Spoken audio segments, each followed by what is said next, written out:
Bueno, entonces vamos a hacer la introducción al aparato respiratorio. Como siempre tenemos unos objetivos muy concretos, ¿verdad? Que de hecho que estos objetivos les va a facilitar bastante el hecho de encontrar de repente el punto neurálgico, la idea central de las clases que damos a lo largo del año. Y son los puntos básicos, las competencias básicas que tenemos que tener en cuenta, no solo para las evaluaciones, sino para el aprendizaje, ¿verdad? Que lo tenemos semana a semana en el curso de anatomía. Entonces, primeramente, como estamos en anatomía, lo que buscamos es la identificación de la estructura anatómica, ¿verdad? Eso es fundamental, tratamos de que puedan identificar, ¿verdad? Primero conocer, ¿verdad? Y también identificar, ¿verdad? Porque tenemos que saber cuáles son los órganos que forman parte del aparato respiratorio, ¿verdad? Yo sé que todos tenemos una base, ¿verdad? Que la traemos desde el colegio, pero este es el momento de que reforcemos un poco más esa base y aprendamos detalles adicionales acerca de este aparato en concreto, ¿verdad?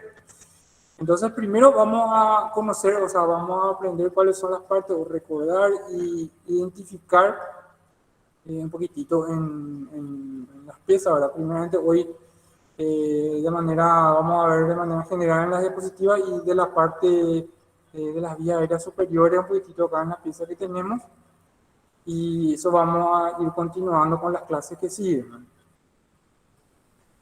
Conocer la constitución de la nariz y la cavidad nasal, su estructura y sus funciones. Nosotros tenemos que tener en cuenta que tenemos muy presente a la nariz, ¿verdad? Como el cartílago externo, ¿verdad? Que tenemos, ¿verdad? En la parte rostral, ¿verdad? De la cara, ¿verdad? Pero en anatomía veterinaria nosotros vamos a utilizar el término nariz para hablar de los hollares, ¿verdad? De los hollares o los orificios nasales, ¿verdad? Serían los orificios de entrada a la cavidad nasal, ¿verdad? Solamente no vamos, porque hay algunos libros sí que hablan de la nariz como toda la cavidad nasal en general, ¿verdad? Pero nosotros vamos a tener como referencia a la nariz el enfoque del doctor Badía, que eh, lo utiliza para describir al orificio de entrada a la cavidad nasal. Vamos a ir mirando también un poquitito en las imágenes, ¿verdad? Pero ya eso para tener en cuenta ya en el principio de la clase. Entonces, nariz, vamos a llamarlo a lo que serían los hollares, ¿verdad? Los hollares, esos sinónimos, los hollares son los orificios de entrada a la cavidad nasal, también se conocen como narinas, ¿verdad? Narinas, narices, hollares. Y la cavidad nasal propiamente dicha, que es el interior, ¿verdad? Vamos a ir mirando un poquitito cómo están constituidos, ¿verdad? Tanto la nariz como la cavidad nasal, ¿verdad? Y qué funciones cumplen, ¿verdad? Después, siguiendo con los órganos del aparato respiratorio, vamos a hablar de dos órganos en concreto, ¿verdad? Que son la faringe y la laringe. ¿Sí? La faringe nosotros ya habíamos tocado en el capítulo del aparato digestivo, ¿verdad? Ya habíamos estudiado la faringe, vamos a ver otra vez algunos detalles de este órgano, este saco músculo membranoso, y también la laringe, ¿verdad? La laringe que digamos, tiene una estructura muy particular, ¿verdad? Que tiene una base hecha de cartílago, ¿verdad? Cartílago, músculos y articulaciones que le permiten, ¿verdad? La realización de diversas funciones, entre lo que son la fonación, es como un filtro, paso de aire. Vamos a estar mirando un poquitito en las imágenes. Entonces, repito, cualquier duda acá, interrumpan a cualquiera de las dos salas. Entonces, va a ser bastante interesante si aclaramos ahí sobre la marcha.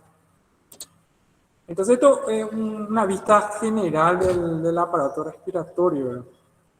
Como les estaba diciendo, ¿verdad?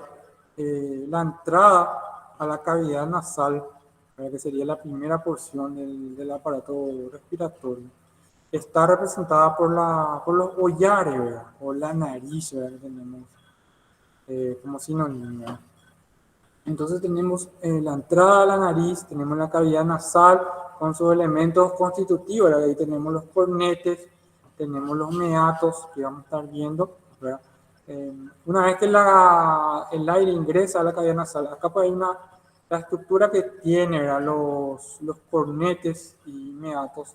Primero los cornetes van a servir para humidificar y calentar el aire, y los meatos, que son unos espacios que hay acá adentro, ayudan a redireccionar ese aire eh, para ejercer de esa manera las diferentes funciones que tiene la cavidad nasal, ¿verdad? Porque realmente el aparato, al menos el aparato respiratorio en sí, su función primordial es la de oxigenar, transportar el aire oxigenado hacia los pulmones y regresar, ¿verdad? Ese aire era más rico en dióxido de carbono desde los pulmones hacia las vías superiores, ¿verdad?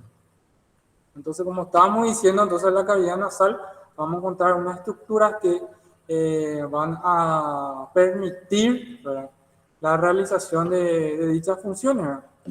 Entonces, el aire, una vez que haya ingresado a la cavidad nasal, se dirige a través principalmente el meato ventral, digamos, a ver un espacio que está ventralmente a nivel del piso de la cavidad nasal, a comunicar a la faringe, que nosotros ya habíamos hablado que la faringe era un espacio que era común, era una vía común a lo que era el aparato respiratorio y el aparato digestivo, ¿verdad? Es como un saco muscular membranoso, se dice, porque no tiene una base ósea,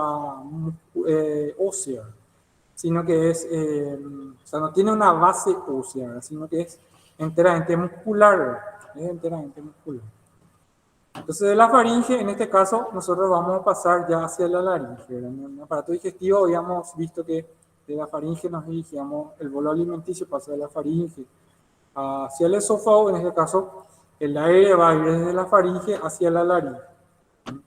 Una vez que atraviese la válvula laringea, ese aire se va a dirigir hacia la tráquea, bronquios y finalmente los pulmones, ¿verdad?, donde ahí vamos a tener los alvéolos pulmonares, o sea, vamos a tener las células encargadas, la estructura anatómica encargada de producir la hematosis, ¿verdad?, el intercambio gaseoso, y finalmente eso luego va a regresar en sentido inverso, ¿verdad?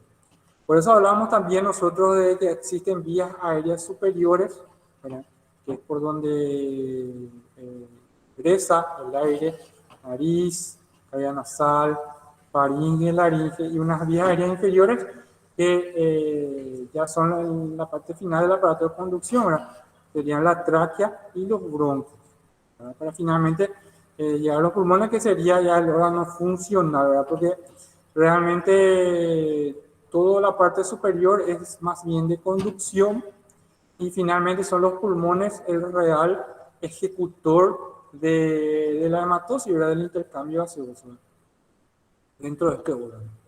Entonces, como dijimos, ¿verdad?, existe una porción de conducción, ¿sí? Existe una porción de conducción que está representada por las primeras porciones del aparato respiratorio, ¿verdad?, la cavidad nasal. Dijimos, ¿cuál era la entrada a la cavidad nasal? La nariz, ¿verdad? Las narices u hollares, ¿verdad?, narinas u hollares. Entonces, cavidad nasal, parte de la faringe, porque el aire no pasa por toda la faringe. Como vamos a ver, la faringe estaba dividida en dos partes, ¿verdad?, una parte dorsal, que se llamaba nasofaringe, y una parte ventral, que tenemos la orofaringe, la laringofaringe y la parte esofágica de la faringe. Entonces, digamos que el aire va a ingresar por la nasofaringe, que es la parte superior de la faringe, hacia la laringe. Entonces, la laringe, digamos que va a funcionar como una válvula, ¿verdad?, para evitar el paso del alimento, el bolo alimenticio, hacia el aparato respiratorio, entre otras funciones, ¿verdad?, como una función también de fonación, ¿verdad?, que tenemos. Y finalmente, ya una vez atravesada la faringe, ya nos vamos a lo que se conoce como las vías aéreas inferiores, ¿verdad?, que son la tráquea, ¿verdad?, que es un tubo cartilaginoso, vamos a ver eso en la clase de mañana. Y los bronquios, ¿verdad? Que ya son ya la bifurcación de la tráquea, que en unos tubos de un calibre, un diámetro mucho más pequeño que se van ramificando en primarios, secundarios y terciarios, ¿m? Para finalmente terminar a nivel de los pulmones, ¿verdad? Que es la parte funcional, vamos a decirle, desde el punto de vista de la respiración. Desde el punto de vista de la respiración, o del intercambio gaseoso, mejor dicho, corresponde a la parte funcional, ¿verdad? Del aparato digestivo, ¿verdad? Porque de hecho que todas estas porciones tienen una función dentro de lo que es la respiración. Todos tienen una función. Eh, bueno, entonces dentro de los pulmones nosotros ya tenemos los bronquiolos respiratorios, los conductos isacobalares y los alveolos pulmonares. Esto ya escapa un poco de lo que es la anatomía macroscópica y ya esto se va a estudiar en los capítulos de fisiología de la respiración y de histología. Pero nosotros entonces, en el capítulo de anatomía macroscópica, entonces vamos a estudiar los pulmones, ¿sí? Y debemos de saber digamos que su constitución interna, ¿verdad? Donde encontramos los bronquiolos respiratorios, los conductos alveolares y los alveolos pulmonares, que son los que finalmente van a tener ese trabajo de, digamos, de permitir el intercambio gaseoso. Bueno, vamos a empezar por la primera porción del aparato respiratorio. Entonces, primeramente tenemos la cavidad nasal, ¿verdad? La cavidad nasal, y vamos a mirar después cuando veamos cortes sagittales, ¿verdad? Pero corresponde a lo que sería la cavidad, la primera porción del aparato respiratorio, ¿verdad?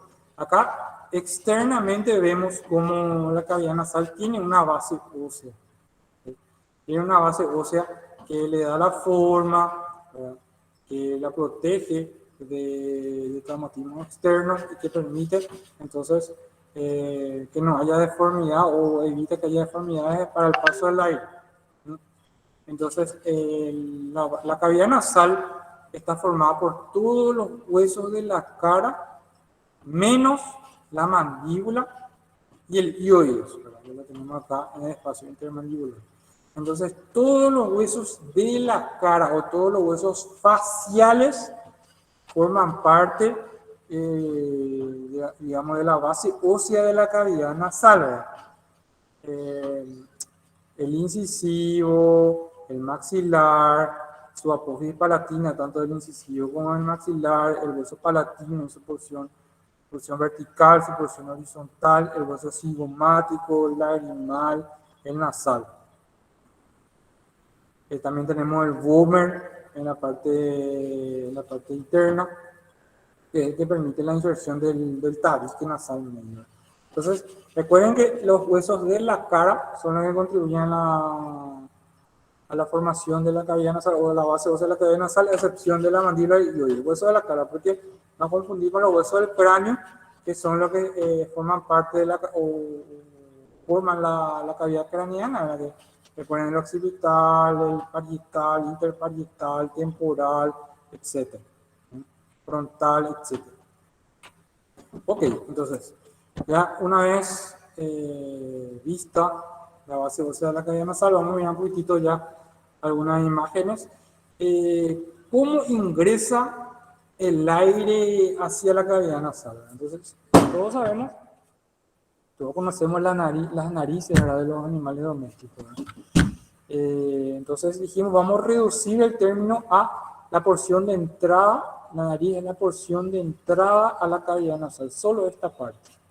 Solo esta parte es la nariz. Luego esto ya sería ya la cavidad nasal, ¿verdad? Estamos viendo externamente. Entonces fíjense que siempre vamos a encontrar, digamos que una presencia de pelo en la zona circundante, ¿verdad? A lo que es la nariz, ¿verdad? Hay una, digamos que la piel está modificada, generalmente tiene glándulas nasales, ¿verdad? Que esto hace que esta zona permanezca húmeda, ¿sí? Hay pelos, ¿verdad? Dependiendo de la especie, cortos, medianos, largos, ¿verdad? Pero en general, digamos que estos pelos de revestimiento van acompañados de pelos táctiles, ¿verdad? Hay pelos largos que son táctiles, ¿verdad? Que los encontramos en todas las especies, ¿verdad? La nariz, la nariz tiene tenemos lo que se conoce como las aberturas, ¿verdad? De la nariz, que son los hollares. Acá, fíjense la forma característica de la abertura de la cavidad nasal, o sea, de los hollares, ¿verdad? Que tiene como una forma de coma, ¿ven? Tenemos una porción dilatada y una porción estrecha. Esto es gracias a un cartílago, ¿verdad? Que tenemos a este nivel que se llama cartílago alar, ¿sí? Este cartílago es lo que le da forma, ¿sí? A los hollares, ¿verdad? Le da la forma característica a los hollares. Entonces, vamos a mirar también un poquitito ese cartílago. En el caballo, por ejemplo, tenemos una particularidad que digamos que la entrada, una vez que ingresamos por los hollares, ¿verdad? La piel a poco se va modificando, ¿verdad? Para transformarse finalmente en la mucosa de la cavidad nasal, ¿verdad? Entonces acá hay una zona como que de transición, ¿verdad? Una zona como de mucosa tegumentaria, ¿verdad? O sea, la piel hacia adentro ya se va modificando para formar parte de lo que es la mucosa. Entonces acá tenemos un vestíbulo, que es la primera parte a nivel de la cavidad nasal, ¿verdad? La primera porción de la cavidad nasal. Y en el caballo nosotros el vestíbulo nasal tenemos en la parte ventral, ¿sí? Tenemos una invaginación de la piel, ¿sí? Que forma un fondo de saco que termina a nivel de la escotadura nasomaxilar. Si miramos otra vez esta imagen, vemos, fíjense, el hueso nasal, ¿sí? El hueso nasal, y tenemos acá el hueso incisivo, ¿verdad? Entonces, esto se forma como una escotadura, ¿sí? Entonces, en general, digamos que la parte ventral de los hollares conduce a un fondo de saco, ¿sí? Que tiene unos 5 o 6 centímetros aproximadamente de longitud en el caballo, que termina en un fondo de saco ciego, ¿verdad? A nivel de la escotadura nasoincisiva. Y esto se llama divertículo nasal. Sí, el divertículo nasal en el caballo tenemos que tener en cuenta la presencia de esta formación para la hora de lo que se conoce como el sondaje, ¿verdad? El sondaje nasoesofágico, ¿verdad? Que consiste en ingresar a un tubo especial que atraviesa lo que sería la cavidad nasal, faringe y nos dirigimos hacia el esófago, ¿verdad?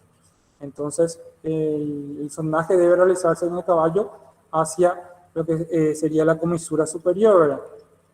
Al igual que nosotros vimos en los labios, ¿verdad? Tenemos dos comisuras, ¿verdad? En este caso, comisura inferior y comisura superior, donde contactan los dos bordes, ¿verdad? Tenemos el borde medial de la nariz y el borde lateral de la nariz. Esta comisura inferior también puede ser medial, ¿verdad? Fíjense, es inferior y medial, y la superior es un poco más lateral, ¿verdad? Entonces, siempre que vamos a hacer un sondaje, tenemos que tomar como referencia entonces la comisura superior de la nariz. Bueno, entonces acá podemos ver el rostrum, ¿verdad? De la parte de la piel que tenemos a nivel entre las dos narinas. Esto en el bovino vamos a ver también, a ver, vamos a ver después en otra imagen. Esta zona está desprovista de pelos, ¿verdad? En el bovino. Eso es lo que nosotros conocemos como el morro, ¿verdad? Pero se denomina plano nasolabial, ¿verdad? En el bovino, por ejemplo, esta zona está desprovista de pelos y con una gran cantidad de glándulas, ¿verdad? Nasales que siempre hacen que esta zona permanezca húmeda. Acá vemos el cartílago alar del caballo, ¿verdad? Visto de frente, ¿verdad? Pero fíjense cómo este es el cartílago alar, un cartílago par, ¿ven? Hay uno de cada lado. Entonces tiene, dorsalmente tiene una lámina, fíjense que es redondeada, y tiene un cuerno, ¿verdad? Un cuerno ventralmente, ¿sí? Y eso es lo que le da la forma característica a la entrada de la cavidad nasal. Entonces, fíjense, la lámina lo tenemos es convexa primero, ¿sí? y luego el cuerno le da una forma cóncava a lo que sería el borde de la entrada de los collares. Acá vemos, lo vemos lateralmente, ¿sí? Acá tenemos la lámina, es una vista de perfil. ¿Sí? Vemos la lámina del cartílago nasal o cartílago alar y vemos luego acá el cuerno. ¿Sí? Entonces, esta ya es la entrada a la cavidad nasal que se conoce como fosas nasales. Entonces, no confundir los términos nariz, cavidad nasal y fosas nasales, que en realidad son cosas diferentes. O sea, la nariz vamos a llamarle a los hollares, la entrada a la cavidad nasal o la entrada a las fosas nasales. La cavidad nasal es el espacio general, ¿verdad? Que tenemos en lo que sería la entrada a la primera porción del aparato respiratorio, pero la cavidad nasal está formada por dos fosas nasales, que son estos espacios que tenemos acá al lado, porque tenemos un tabique en medio. Acá mismo, acá sería este, ¿ven? Está hecho, digamos que su constitución es cartilaginosa en la parte más rostral y en la parte más caudal es ósea. También en la parte inferior tiene una base ósea que es el vómer. Entonces el septum nasal, ¿sí? O tabique nasal medio, o septo de la nariz, como dice acá, divide la cavidad nasal en dos fosas nasales. ¿Entienden? Pues acá estamos viendo ya la fosa nasal del lado izquierdo, del otro lado tenemos la fosa nasal del lado derecho. Entonces las fosas nasales son los espacios que tenemos a ambos lados del tabique nasal medio o septum nasal. La cavidad nasal es en general, serían las dos fosas nasales con su contenido, y el septum nasal medio, y en la nariz o los hollares serían los orificios de entrada a las fosas nasales, ¿verdad? Que son también los orificios de entrada a la cavidad nasal. Bien, acá vemos la nariz en el bovino. Fíjense cómo tenemos el plano nasolabial, ¿verdad? Entonces tenemos que todo el labio superior y la zona que tenemos entre los hollares, entonces está desprovista de pelos y con abundante secreción de glándulas nasales. Entonces siempre vamos a encontrar que esta parte en el bovino está húmedo, ¿verdad? Si es que no está húmedo, entonces estamos hablando de que el animal está atravesando un cuadro patológico, ahora ya sea deshidratación, fiebre, dependiendo del caso, ¿verdad? Pero esto normalmente debe estar siempre húmedo, ¿verdad? Acá vemos otra vez las comisuras nasales, ¿verdad? Vemos la comisura, en este caso vieron que habla ya de comisura medial, ¿verdad? En la imagen del caballo decía comisura inferior, ¿verdad? Pero se puede usar indistintamente porque la comisura medial es la inferior, ¿verdad? Medial e inferior, y luego tenemos la comisura lateral o superior o dorsal, ¿verdad? Entonces vemos los dos bordes, el borde medial, el borde lateral. Acá vemos el cartílago alar, fíjense, esta es la lámina, ¿verdad? Como es redondeada, y luego vemos el cuerno asta, ¿eh? Entonces esto es lo que le da la forma a los hollares. Esto es lo que le da la forma a los hollares. Entonces, una vez que atravesamos los hollares y pasamos a lo que sería el vestíbulo, digamos que superamos el vestíbulo nasal. El vestíbulo nasal solamente es la primera porción, ¿verdad? Donde hay una zona de piel de transición, y ya entramos en lo que es la fosa nasal propiamente dicha, ¿verdad? Entonces dijimos, tenemos dos fosas nasales, están separadas por el septum o tabique nasal medio, ¿verdad? En su interior vamos a encontrar unas estructuras, ¿verdad? Conocidas como cornetes, primeramente. Acá vemos, primeramente, en negro, ¿sí? En esta imagen esquemática, lo que sería el cornete nasal dorsal, y luego tenemos más abajo el cornete nasal ventral. Estos cornetes, si la gente que estudió sobre pieza, principalmente en la región del maxilar, la parte interna del maxilar, encontramos que teníamos digamos, unas láminas papiráceas, ¿verdad? Que eran unas láminas que estaban enrolladas, así como endoturbinadas, ¿verdad? Que giraban sobre sí mismos, que era como, digamos, que era como la base ósea, vamos a decirle, los cornetes, ¿verdad? Pero es un tejido óseo muy delgado en forma de papiro que se enrolla, ¿verdad? Entonces eso lo tenemos internamente en los cornetes, ¿verdad? Los cornetes son órganos que, como les dije, ¿verdad? Reciben el aire y participan en los procesos de humidificación y de, digamos que de calentamiento del aire antes del ingreso a lo que son las vías respiratorias posteriores, ¿verdad? Entonces tenemos un conecte dorsal, tenemos un conecte ventral, el etmoides, perdón, las volutas etmoidales, ¿verdad? Que lo tenemos a nivel del etmoides. Si se recuerdan, este hueso que se llamaba etmoides, ¿verdad?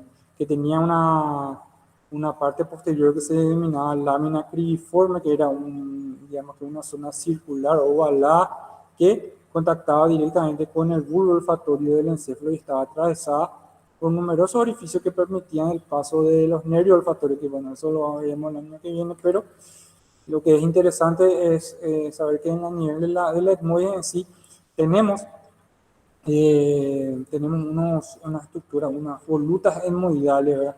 Que inclusive en alguna especie por su desarrollo se consideran también como un tercer cornete, que se conoce como cornete etmoidal, ¿verdad? Que en algunos libros lo llama así, principalmente en el bovino y en el perro, ¿verdad? Entonces, podemos tener el conecte nasal dorsal, el ventral y el conecte etmoidal, ¿verdad? Dependiendo de la bibliografía. En general, en el bovino y en el perro ya reciben la denominación de conectes etmoidales o volutas etmoidales. Esto tiene la función principalmente para lo que sería el sentido del olfato, ¿verdad? Que hay numerosas células, ¿verdad? Olfatorias que van a reaccionar ante los antígenos del aire, ¿verdad? Que percibe, que le va a permitir al animal percibir los olores, ¿verdad? Olores. Entre los cornetes hay unos espacios, ¿sí? Entre el cornete dorsal y el techo de la cavidad nasal, que está representada principalmente por el hueso nasal, existe un pequeño espacio que se denomina meato nasal dorsal. Los meatos son los espacios que están entre los cornetes. Entonces tenemos un meato nasal dorsal entre el cornete dorsal y el techo.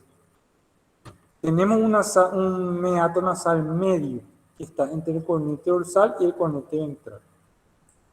Y tenemos un meato nasal ventral que lo tenemos entre el cornete ventral y el piso de la cavidad nasal. Entre comillas, el piso de la cavidad nasal representado por lo que sería la porción horizontal del palatino, la apófisis palatina del hueso maxilar y la apófisis palatina del hueso incisivo.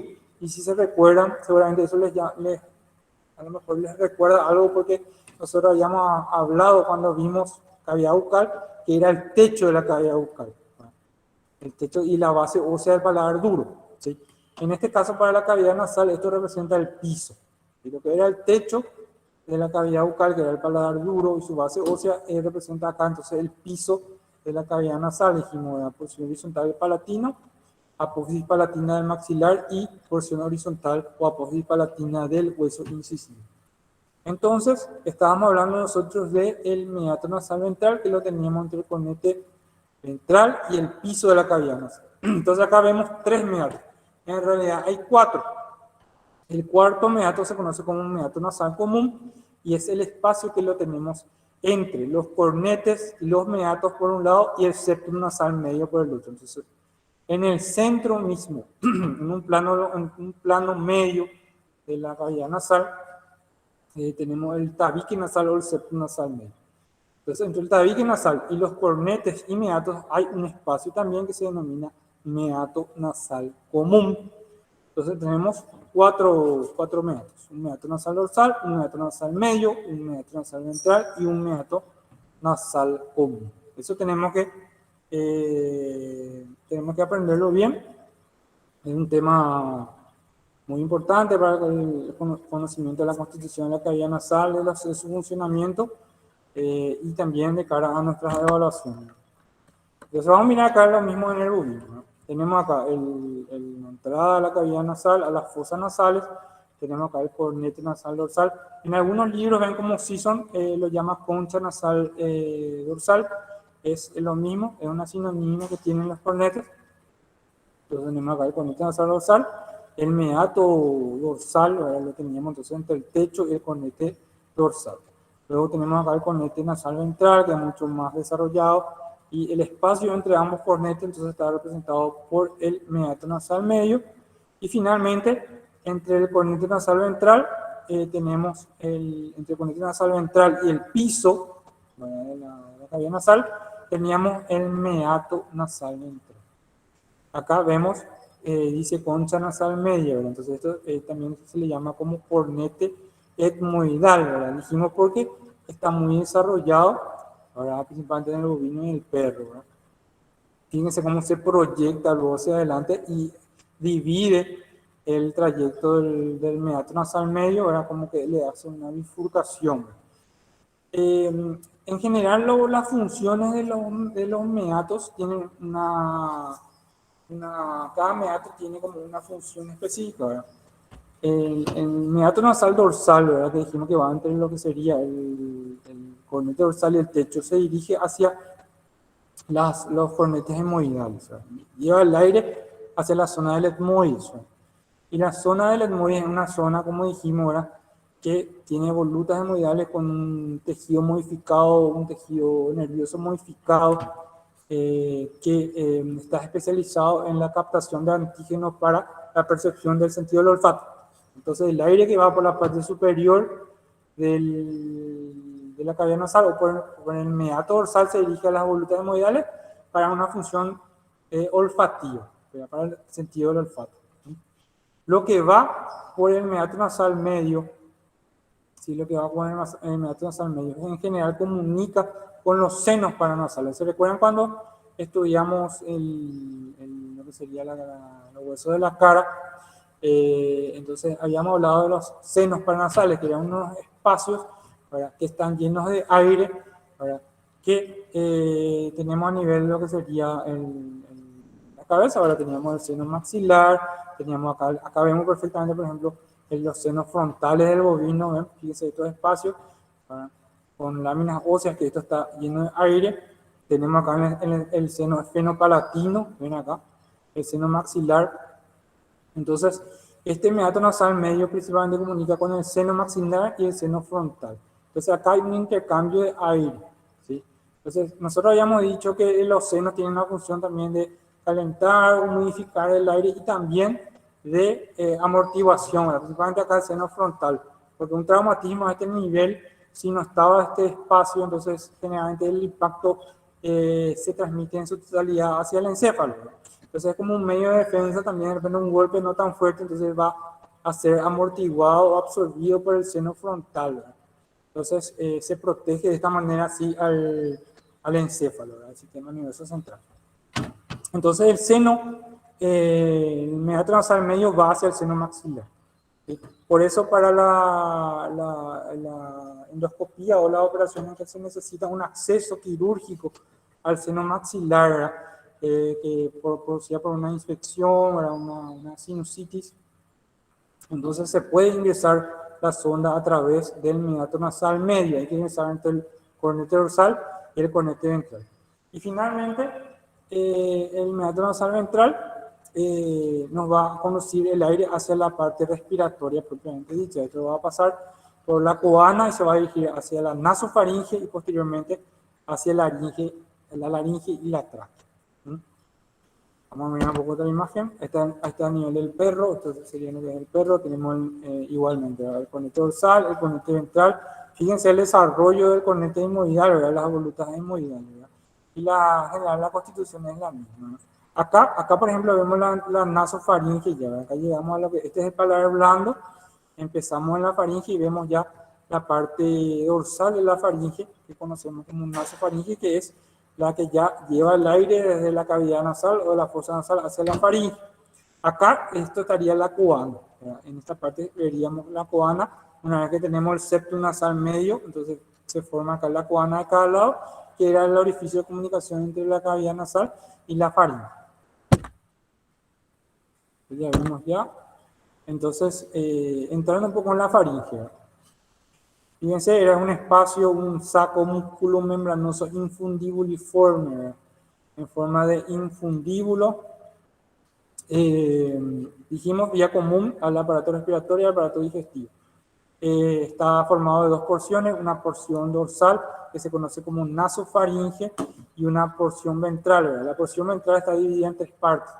La orofaringe, que es esta parte que la tenemos acá ventralmente al paladar blando, que comunica a la faringe a través del istmo de las fauces con la cavidad nasal propiamente dicha. ¿Sí? La nasofaringe comunica a través de las cuanas, acá sería la entrada de la cubana derecha, con las fosas nasales. También tiene, ventralmente, entonces dijimos, la porción, digamos que, la porción de la faringe que comunica con la cavidad vocal, que era la bucofaringe. La laringofaringe es la porción de la faringe que contacta con el orificio laringio y la laringe. Y finalmente tenemos la parte esofágica de la faringe. Entonces dijimos, para repasar, la faringe está dividida en dos partes. Una parte dorsal, que está representada por la nasofaringe, se conoce como nasofaringe. Y una parte ventral que tiene tres partes, o sea, la subdividimos en tres partes. Bucofaringe, laringofaringe y parte esofágica de la faringe. Acá vemos otra imagen. Acá vemos el septum nasal, acá vemos la faringe, entonces tenemos acá la nasofaringe, la buco-orofaringe también podemos decirle, la laringofaringe y la parte esofágica de la faringe. Bueno, tenemos los músculos de la faringe. La pared muscular, o sea, como dijimos, es un órgano musculomembranoso, entonces rápidamente vamos a mirar un poquitito que esto está dividido en cuatro grupos otra vez. En los músculos constrictores, que pueden ser anteriores, medios y posteriores, de acuerdo a su ubicación, ¿verdad? Donde está el palato y el pterigofaringio en la parte anterior. El estilofaringio es un dilatador, y luego tenemos los constrictores medios, que está representado por el músculo iofaringio, dividido en dos partes, ceratofaringio y condrofaringio, y los constrictores posteriores, el tiro y el cricofaringio. Vamos a mirar un poco algunas imágenes. Entonces acá podemos ver al músculo dilatador de la faringe, que es el estilofaringio, que lo tenemos acá medialmente a lo que sería el asta mayor del hioides, al hueso estilohioides, hasta lo que sería el cartílago tiroide de la laringe. El músculo pterigofaringio es un músculo que se origina a nivel del hueso pterigoides y sus fibras se dirigen hacia medial para unirse con las del lado opuesto, y fibras laterales que se unen a las del músculo palatofaringio. El músculo palatofaringio se origina muy cerca del pterigofaringio a nivel de lo que sería el pterigoides y el hueso palatino principalmente, y esto se dirige hacia abajo y hacia atrás y termina también en lo que sería el borde cartílago tiroide de la laringe, que tenemos acá con el número 32. Estos son los constrictores anteriores.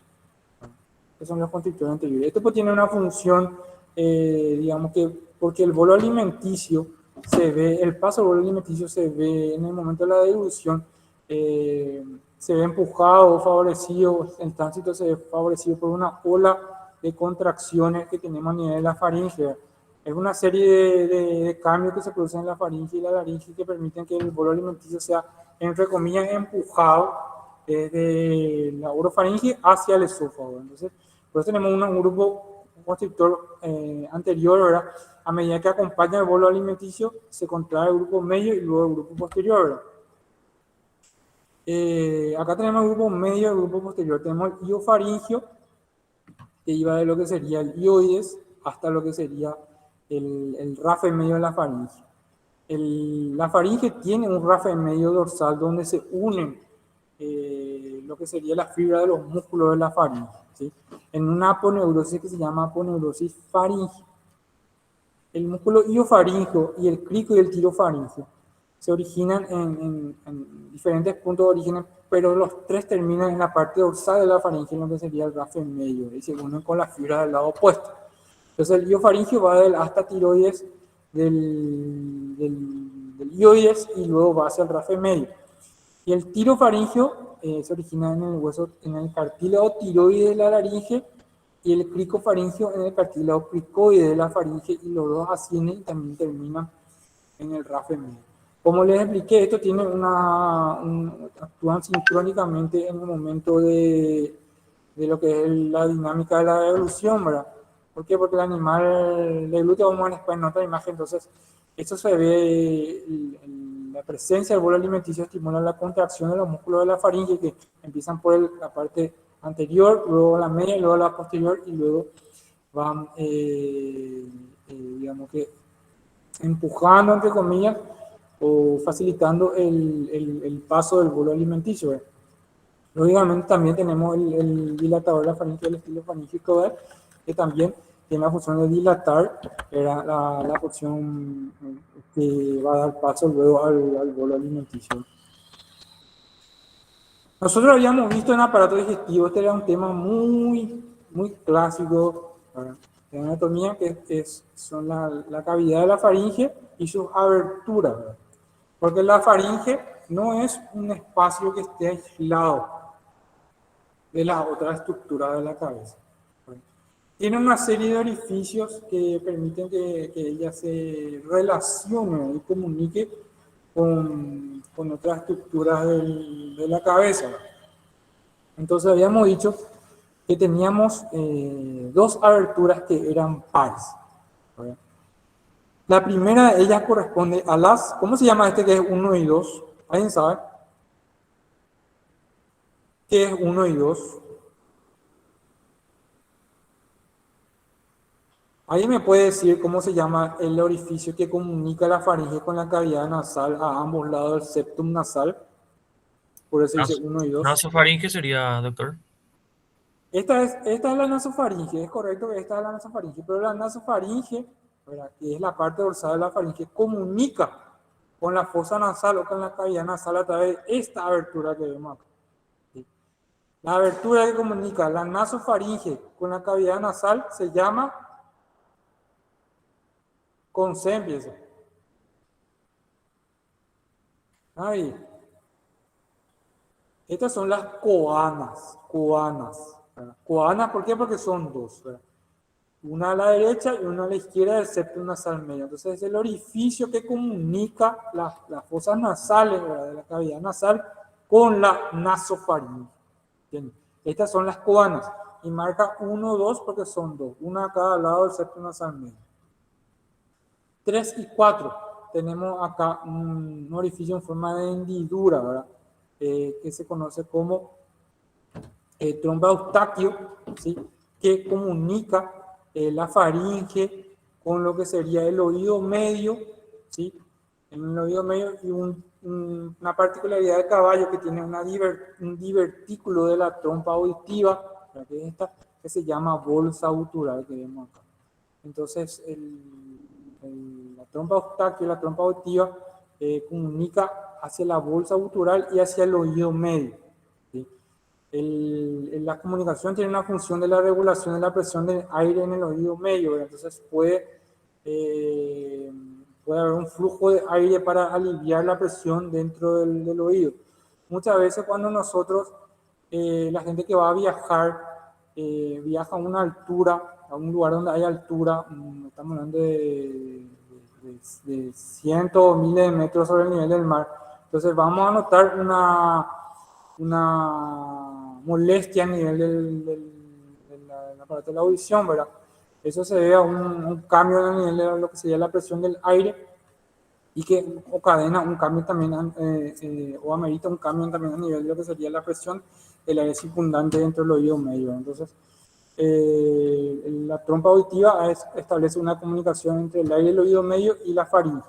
Y la bolsa gutural, que en los libros de anatomía generalmente habla de que tiene una función así un tanto controversial, no controversial, sino que digamos que se ha estudiado y se ha asumido que tiene diversas funciones, como por ejemplo puede ser el enfriamiento de la sangre que va hacia el encéfalo, gracias a la arteria carótida interna, un medio también de humidificación y calentamiento del aire, etcétera, etcétera. Pero lo cierto es que la bolsa gutural es un divertículo de la trompa auditiva que está presente solamente en los équidos. En los équidos.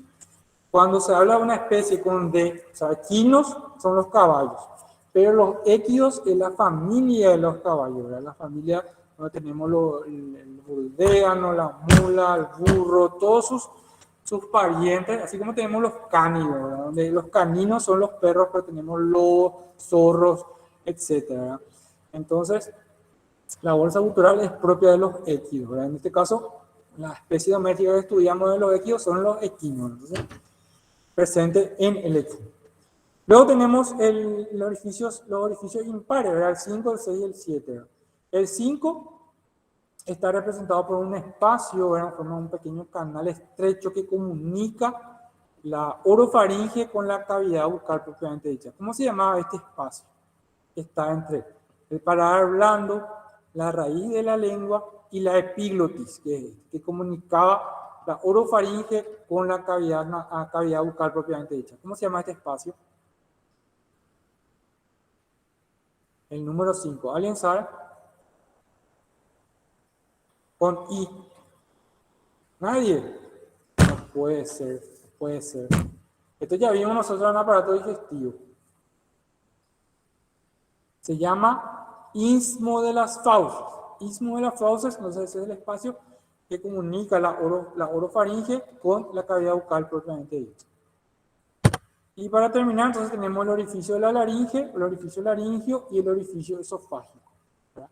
Así tenemos entonces nosotros las 7 aberturas de la cavidad de la faringe que comunican con otras estructuras que tenemos a nivel de la cabeza. Entonces ya habíamos hablado de las divisiones de la mucosa faríngea, ¿verdad? Dijimos que dorsalmente tenemos una nasofaringe, donde la faringe tiene un epitelio que se corresponde con el epitelio respiratorio. Ustedes saben que a nivel respiratorio, en general, el epitelio es pseudoestratificado cilíndrico ciliado. ¿Sí? Es pseudoestratificado y ciliado, ¿verdad? Porque tiene pequeños cilios que, digamos, que captan las partículas extrañas y que trata de evitar que eso ingrese, esos agentes externos ingresen hacia las vías respiratorias inferiores y los pulmones. En la parte ventral, a ver si vemos con una imagen acá. La parte dorsal dijimos, nasofaringe tenía esto un epitelio pseudoestratificado ciliado, ¿verdad? Que es el correspondiente del epitelio respiratorio. Y luego tenemos en la parte ventral, tenemos la orofaringe, ¿verdad? Que la comunicación es a través del istmo de la fauces, donde tenemos un epitelio digestivo, ¿verdad? Que es poliestratificado cilíndrico, ¿verdad? Que está representado acá por la parte ventral del paladar blando. La laringofaringe, dijimos la parte que ya comunica con la laringe y la parte esofágica de la faringe que conduce luego entonces a el esófago, ¿verdad? Para la continuidad del bolo alimenticio hacia el esófago. Bueno, acá vemos otra vez un poco lo mismo. Vamos a avanzar un poco acá. Acá vemos una imagen que nos ayuda a entender un poco más la dinámica de la deglución, ¿verdad? Cuando acá tenemos la cavidad oral, ¿verdad? Sería la orofaringe, acá tenemos el paladar blando, el istmo de las fauces, la raíz de la lengua, entonces el alimento cuando ingresa se eleva al paladar blando. ¿Sí? Que normalmente en especies como el caballo, la longitud del paladar blando contacta luego acá con la epiglotis.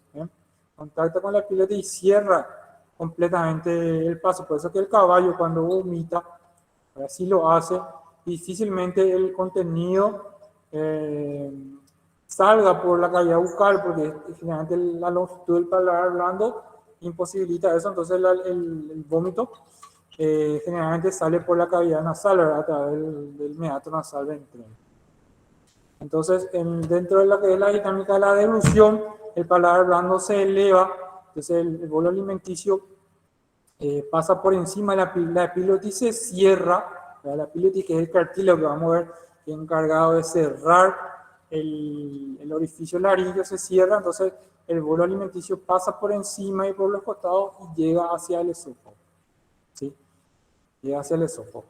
Cuando el animal ingiere líquidos, si bien la epiglotis no es que cierra herméticamente la cavidad laríngea, no es una válvula hermética 100%, ¿verdad?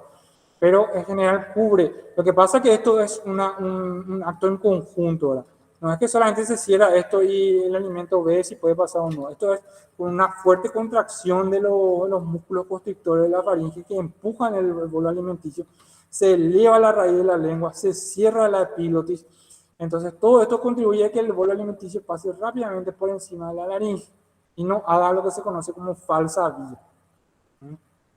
Mientras que el animal no está, antes de terminar, para el ingreso de los líquidos tenemos este espacio que se llama receso piriforme, ¿sí? Donde tenemos acá, esto es un pequeño surco que lo tenemos lateralmente de la epiglotis. Entonces generalmente cuando se ingiere el líquido también se cierra la epiglotis, pero en general el líquido pasa por la parte ventral de la laringofaringe y asciende hasta llegar hasta el orificio esofágico, en lo que se conoce como receso piriforme, que es este espacio que lo tenemos acá lateralmente. Cuando el animal no está comiendo, entonces la epiglotis permanece abierta, ven cómo está en este caso está en estado de reposo. Entonces el aire pasa desde la cavidad nasal, pasando por la nasofaringe, sin impedimentos pasa hacia la laringe, tráquea y así continúa hacia los bronquios en sus diferentes grados de ramificación y finalmente los pulmones. ¿Está claro hasta acá? ¿Hay alguna pregunta hasta acá? No, doctor, todo bien. Bueno, entonces vamos a pasar ahora a hablar, vamos a continuar con la laringe. La famosa laringe, muchas veces cuando estábamos en el colegio a mí me confundía mucho faringe con laringe, cuál es lo que es la diferencia.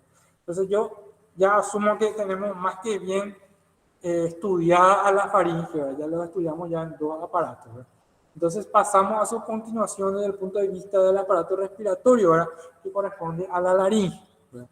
La laringe es un órgano, digamos, que se especializó, ¿verdad? Se fue especializando para, digamos, que actuar como una válvula para evitar el ingreso de partículas extrañas hacia el aparato respiratorio, ¿verdad? Que no ingrese ningún contenido alimenticio, ningún líquido, que se conoce como falsa vía.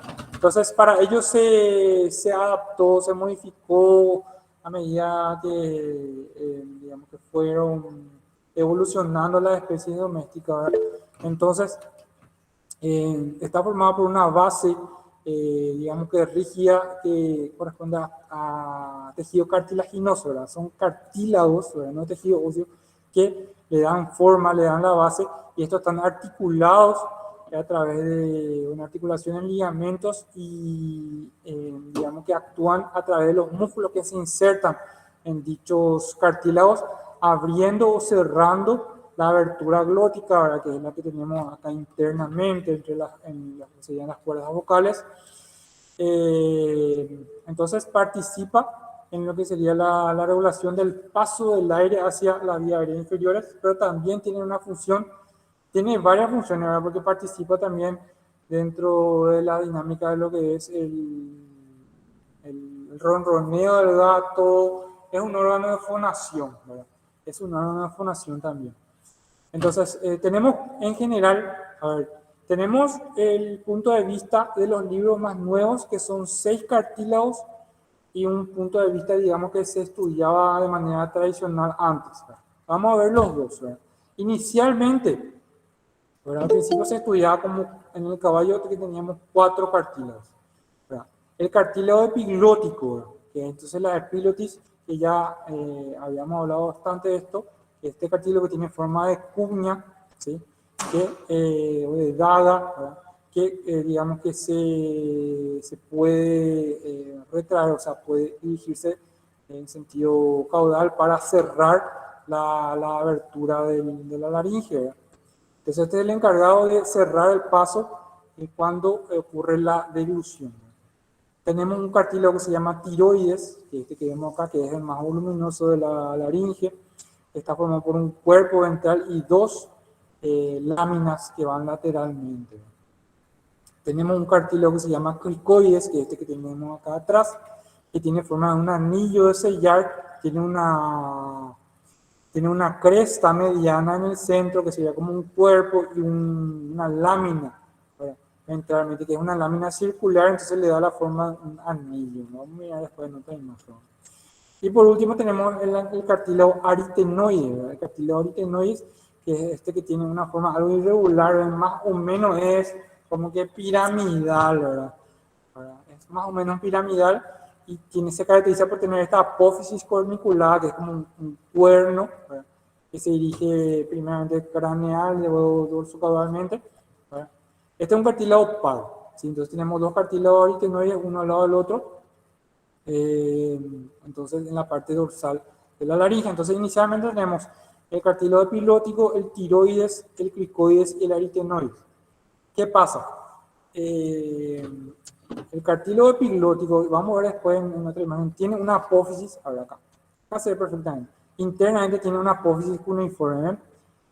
En su base, en su raíz, tiene una apófisis que se llama apófisis cuneiforme. Esta apófisis es como una base para un pliegue que une en la epiglotis con el aritenoides, que es este.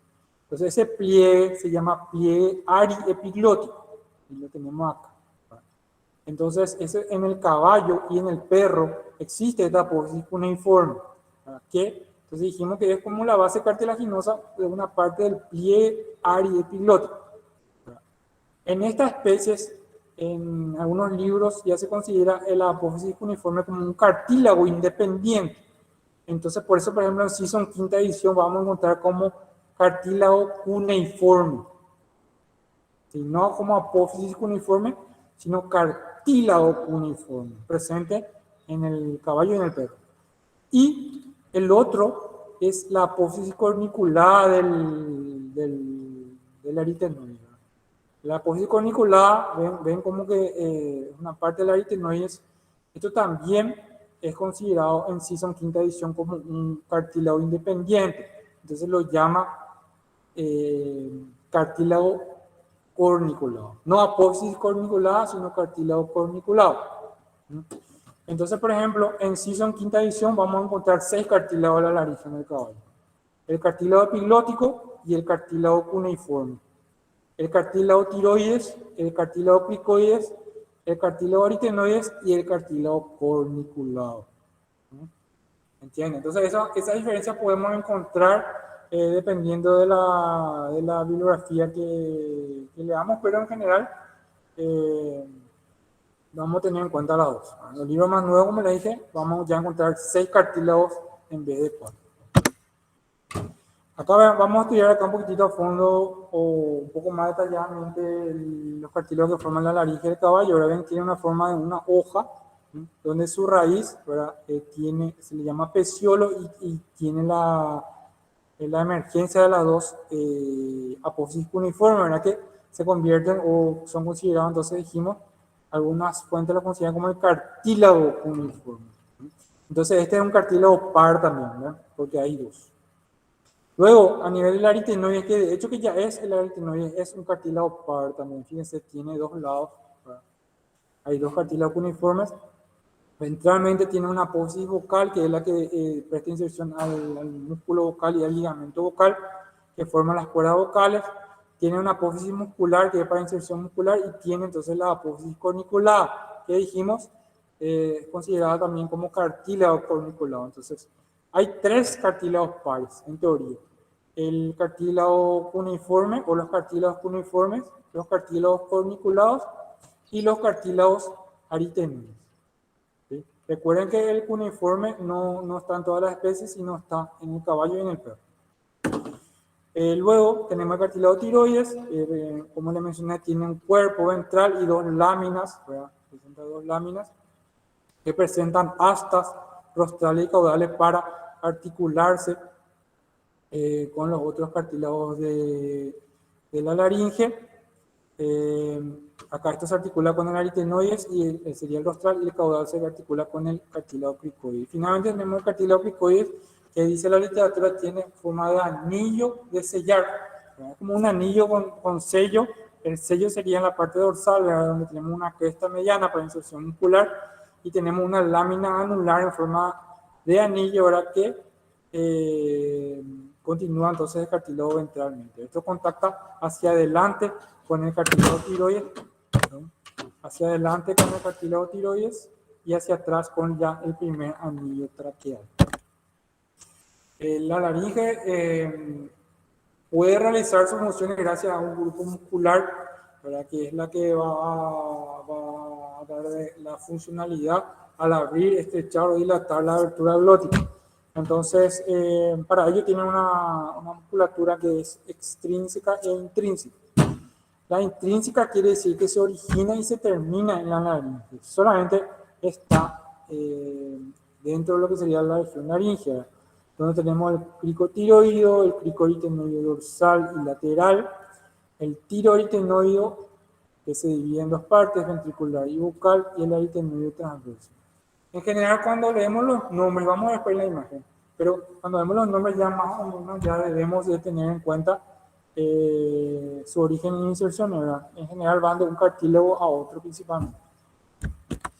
La musculatura extrínseca son músculos que empiezan en otras partes del cuerpo, pero terminan en la laringe. Por eso se llama musculatura extrínseca. Y ahí tenemos el esternotiroideo, el tiroideo y el ioepilótico. Vamos a ver también en las imágenes. Bueno, acá tenemos una imagen de referencia. Tenemos la laringe. Acá vemos, esto sería el ioides, esto es el ioides.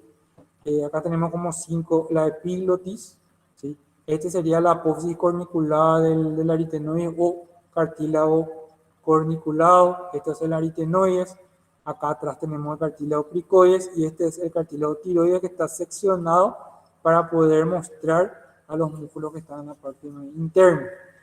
Entonces, vamos a empezar con el músculo cricotiroideo. El músculo cricotiroideo que tenemos acá es un músculo que comunica lo que sería la parte posterior del cartílago tiroides y el cartílago cricoides, ¿sí?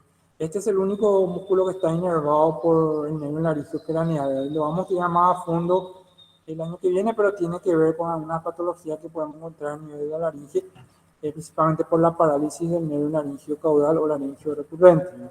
Pero bueno, eso lo vamos a ver el año pasado, pero ya menciono que este es el único músculo que no está inervado por el nervio laringeo recurrente, el cricotiroideo. Luego tenemos el músculo cricoaritenoides dorsal, crico, que va del crico de la parte dorsal hacia el aritenoides, en la nivel lo que sería la apófisis muscular de este cartílago. Entonces cubre, digamos que dorsalmente, en la región laringe. Luego tenemos el cricoaritenoideo lateral, que también va de lo que sería el cartílago cricoides, la lámina del cartílago cricoides, hasta la apófisis muscular del cartílago aritenoides. Y el aritenoideo transverso, lo tenemos acá en el número 14, ¿verdad? El aritenoideo transverso, que estaría entre las dos apófisis musculares de los dos cartílagos aritenoides. Entonces, lo tenemos acá dorsalmente. Finalmente, nos queda el músculo tiroaritenoides, ¿verdad? Que tiene dos partes, el número 15 que es el músculo vocal y el número 16, perdón, el número 13 que es el músculo ventricular. Estos se originan también en la parte medial del cartílago tiroides, pero ahí termina, en el caso del músculo vocal, en el pliegue vocal o en la apófisis vocal del aritenoides, y el número 13 en forma de lo que sería el pliegue ventricular. Vamos a darle significado un poquitito a esto. Son muchos músculos, pero en general estos músculos actúan para dilatar y, digamos que, dilatar y cerrar o estrechar la abertura glótica, que es la glotis. Seguramente todavía no entiende muy bien qué es lo que es la glotis, vamos a mirar en la siguiente diapositiva, pero en general es la abertura, la estrechez de la abertura de la laringe, por donde pasa el aire, ¿entienden? Entonces, los músculos que son constrictores de la laringe, de la abertura glótica, son los que están marcados en rojo. El cricoaritenoideo lateral, el aritenoideo transverso y el músculo tiroideo con sus dos porciones. Estos músculos son cuando se contraen, entonces estrechan la glotis, ¿sí? Acercan las cuerdas vocales una con otra y permiten, por ejemplo, que la vibración de estas emitan sonido. Eso es lo que, por ejemplo, ocurre en el caso del ronroneo del gato, donde el músculo vocal, que es este número 15, empieza a vibrar, ¿verdad? Empieza a vibrar. Realmente no es el músculo vocal propiamente, sino es la cuerda vocal, el pie vocal, es el que empieza a vibrar, entonces empieza a emitir ese sonido característico de ello, ¿verdad? Entonces, el proceso de estrechar la glotis está asegurado entonces por estos tres músculos. El resto son en general dilatadores de la laringe. Y acá vamos a ver lo que es la glotis, ¿verdad? Que estudiamos dentro de las cavidades de la laringe. Esta es una laringe vista de frente, ¿verdad? Una laringe de caballo vista de frente. Entonces, si nosotros vemos de frente y hacia arriba, ¿verdad? Esta sería la faringe y sus paredes.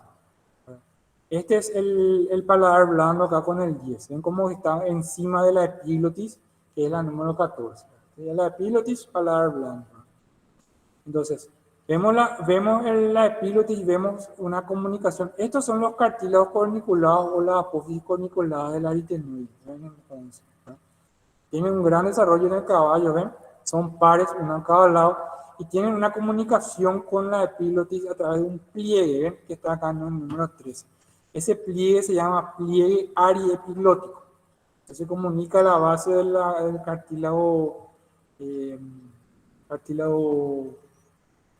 epilótico con la apófisis corniculada del aritenoide o cartílago corniculado.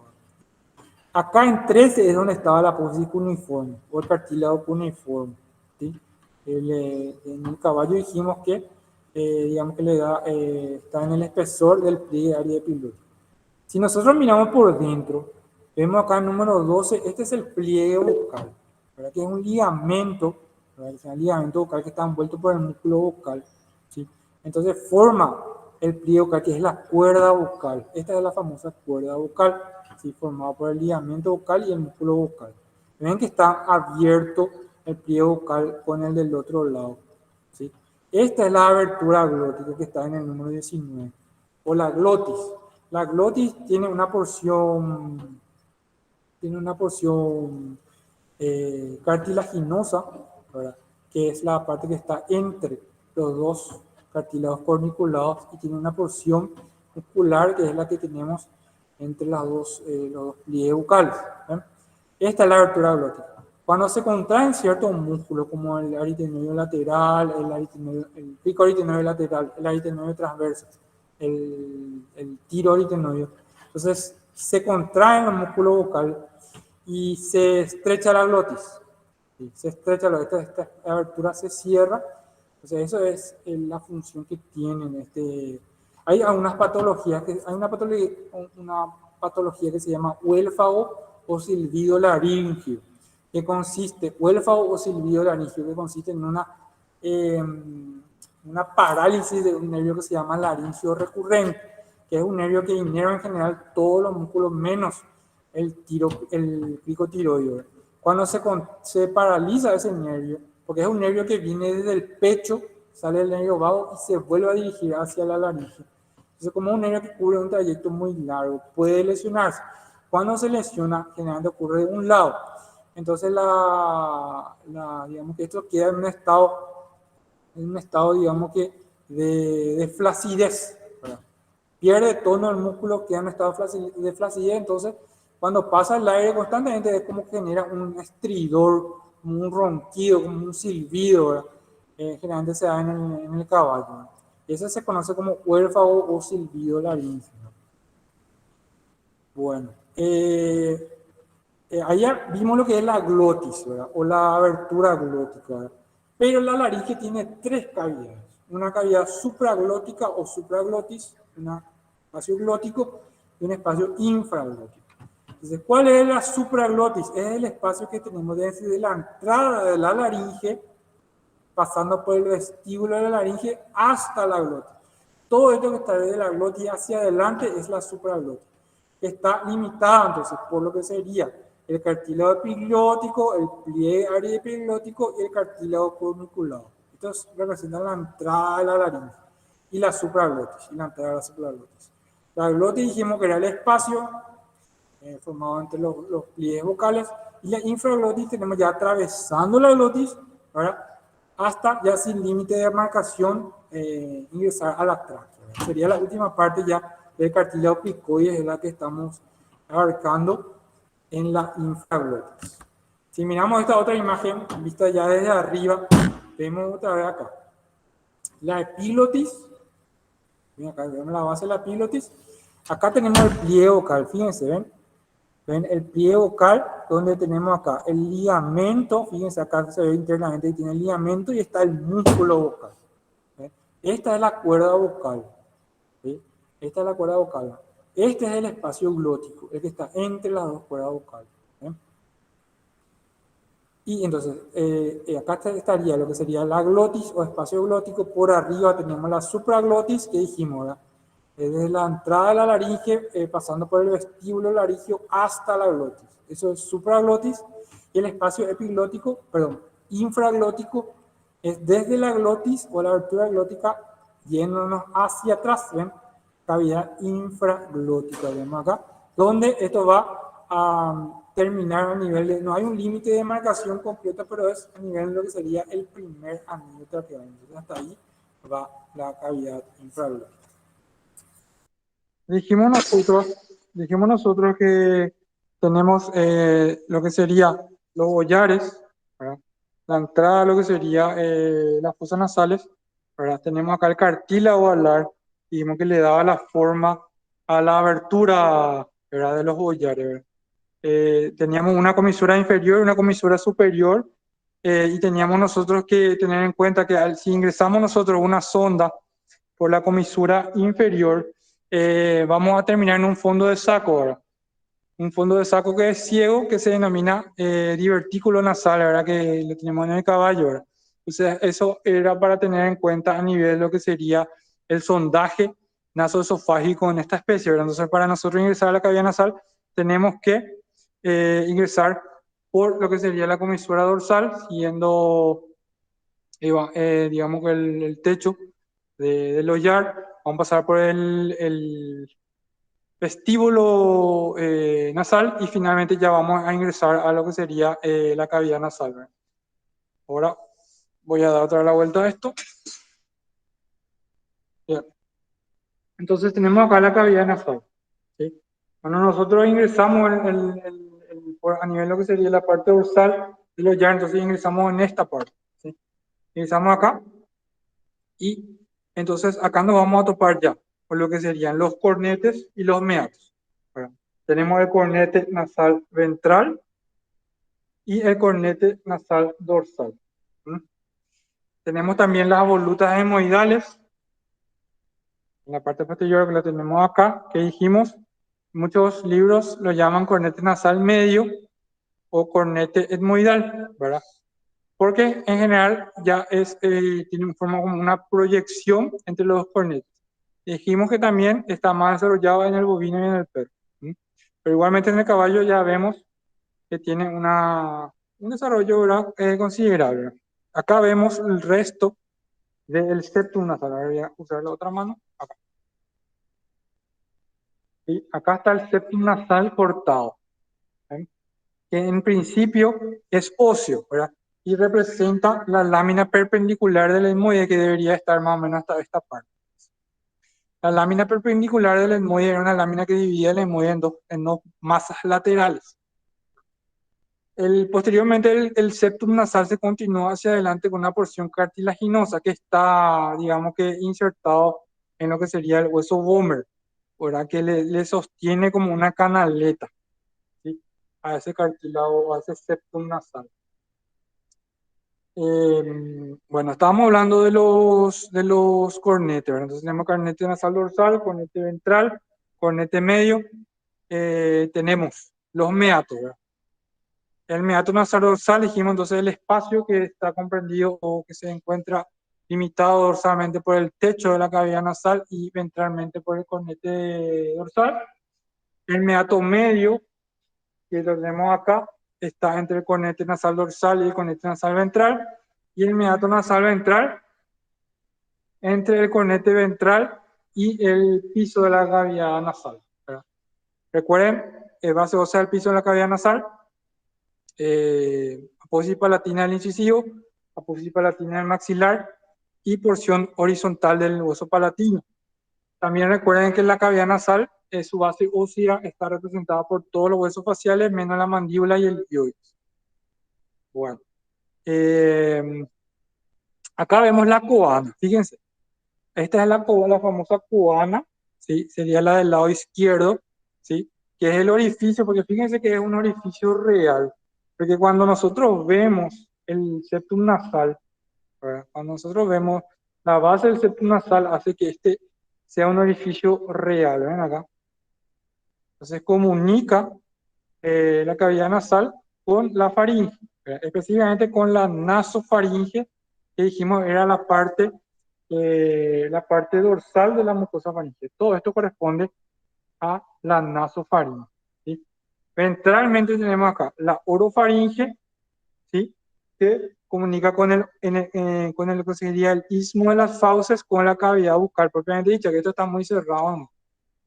Pero la cavidad bucal propiamente dicha, ¿verdad? Comunica con la orofaringe a través del istmo de las fauces. Acá en esta pieza no vemos la laringe, vamos a usar otra pieza. A ver, acá. La faringe comunica con la laringe a través del orificio laringeo. Ahora un poco. Esto no tenemos la epilotis, voy a usar este. Este se ve. Fíjense en esta pieza. Esta es una pieza de los cartílagos de la laringe. ¿Ven? Acá vemos el cartílago epilótico, y la epilotis y el cartílago corniculado. ¿Ven? Y acá está la entrada a la laringe. ¿Ven? ¿Sí? Este sería el orificio laringeo. ¿Sí? Entonces, esto es una de las comunicaciones que tiene la faringe, ¿verdad? Se denomina orificio faríngeo. Y finalmente tenemos el orificio esofágico, ¿verdad? Que comunica la faringe con el esófago. Vamos a mirar, siguiendo con esta pieza, ¿verdad? Vamos a mirar un poquitito los cartílagos de la laringe. Nosotros hicimos un video el año pasado, está dentro de la guía, que es muy interesante porque vemos nosotros con más detalle los cartílagos y los músculos de la laringe. Eso pueden ver un poquitito después para complementar lo que vimos en la clase, ¿verdad? Entonces dijimos, tenemos el cartílago epiglótico. Fíjense que el cartílago epiglótico, esta es una pieza del bovino, voy a poner acá contra el fondo blanco, ¿verdad? Fíjense cómo es redondeado, ¿sí? En el bovino es redondeado, en el perro y en el caballo es más puntiagudo, ¿verdad? El vértice de la epiglotis. Esto tiene más o menos la forma de una hoja y dijimos que esto cierra lo que sería la entrada a la laringe. Esto comunica en estado fresco a través del pliegue área epilótico con la apófisis corniculada del aritenoide que estoy pensando acá, que también son considerados como cartílagos corniculados. Entonces acá tenemos el aritenoides por arriba, tenemos el cartílago tiroides lateralmente, estas serían sus láminas, y ventralmente tenemos el cuerpo, y por detrás tenemos entonces el cartílago cricoides, ¿verdad? Su cresta media y su lámina lateral en forma de anillo ya comunica posteriormente con el primer anillo de la tráquea. Vamos a mirar por esta otra vista. A ver, voy a usar otra pieza.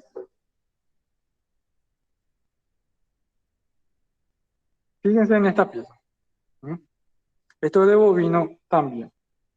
Entonces acá, ¿vieron la vista que nosotros vimos en la diapositiva donde vemos los espacios o las cavidades de la laringe? Entonces, acá podemos ver, acá fíjense lateralmente tenemos el cartílago tiroides. A ver, acá, la lámina del cartílago tiroides, el cuerpo del cartílago tiroides, el cartílago epilótico está seccionado, se seccionó en esta pieza. Entonces, lo que podemos ver son los cartílagos corniculados. Fíjense el desarrollo que tiene, ¿verdad? La apófisis corniculada que dijimos en los libros más nuevos lo llaman ya directamente cartílago corniculado. Entonces, Los cartílagos corniculados y el pliegue que le une a la base de la epiglotis forman la entrada a la laringe, ¿sí? Y la entrada a la laringe presenta un pequeño vestíbulo, ¿sí? Y ese vestíbulo termina a nivel de lo que serían los músculos vocales, ¿verdad? Los músculos vocales que están, o sea, realmente las cuerdas vocales representadas por el ligamento vocal y el músculo vocal. Ese espacio entre los ligamentos, o sea, las cuerdas vocales y entre lo que serían los dos cartílagos corniculados forman la glotis. Infraglotis ya lo tenemos por debajo en la cavidad glótica y se continúa sin límite de demarcación ya con los primeros anillos de la tráquea. Acá vamos a mirar un poquitito algunos de los músculos. A ver. Fíjense acá. Acá vemos el músculo aritenoide transverso, fíjense cómo cruza transversalmente ambos cartílagos aritenoides. Tenemos el músculo cricoaritenoide dorsal, fíjense, SPAR, lo tenemos uno de cada lado. Podemos ver, si vamos al otro lado, acá, el músculo cricoaritenoide lateral, un poderoso dilatador de lo que sería la laringe. Perdón, constrictor, sí, este es el grupo constrictor y tenemos los músculos acá más profundamente. A ver, vamos a ver si vemos un poquito mejor acá. A ver, vamos a ver la otra pieza. Acá, en esta se ve mucho mejor porque está seccionado el cartílago tiroide, ¿ven? Acá está cortado el cartílago tiroide o la lámina del cartílago tiroide para poder ver esos músculos que nosotros veíamos medialmente, ¿sí? Entonces nosotros vemos acá el músculo vocal y el músculo ventricular, ¿sí? En el caballo, entre el músculo vocal y el músculo ventricular hay un espacio que se llama sáculo laringio o receso laríngeo.